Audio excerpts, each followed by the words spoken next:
One of the things that has made college so enjoyable for me over the past couple of years has been the sport that I've been involved in called crew. So, for the majority of my life, I have played a sport that somehow involves a ball. I went from soccer to a lot of baseball, a little bit of basketball thrown in there, and a whole lot of football. So, when I got to college, I wanted to try something new. I went to late night to try to find some info on the wakeboarding team because apparently we have one of those here at Baylor, but I never found the table.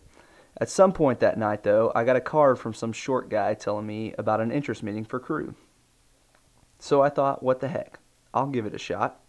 So I started going to practice. This is where it got pretty rough. See, we don't have tryouts for crew because the sport is not a very popular one in the southern states, so it's pretty much guaranteed that next to no one knows how to row when they decide to join this club. So we have what's called Hell Week.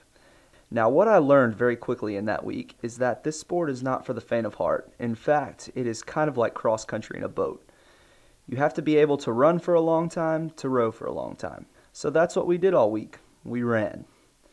We ran multiple bear trails. We ran to various parking garages. We ran upstairs. We ran up hills. We did a multitude of lunges, and we did abs.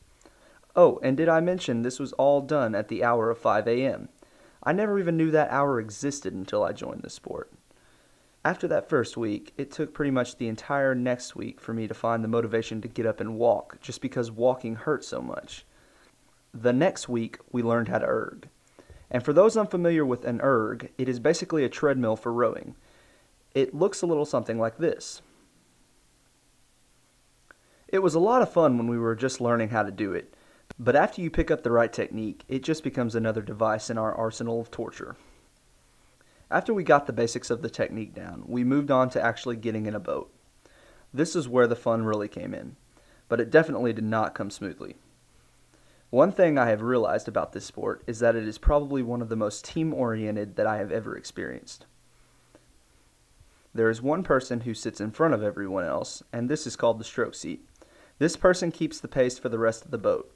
And if every single person does not row at his or her pace, then all sorts of horrible things happen. And when these horrible things happen, the boat just doesn't row well, and you get a horrible time, and then you just get mad. I may have made this sport sound like an absolute nightmare, but hey, no pressure, no diamonds, right? While this sport has definitely had its obstacles and rough patches, I've got absolutely nothing but great experiences and memories from it.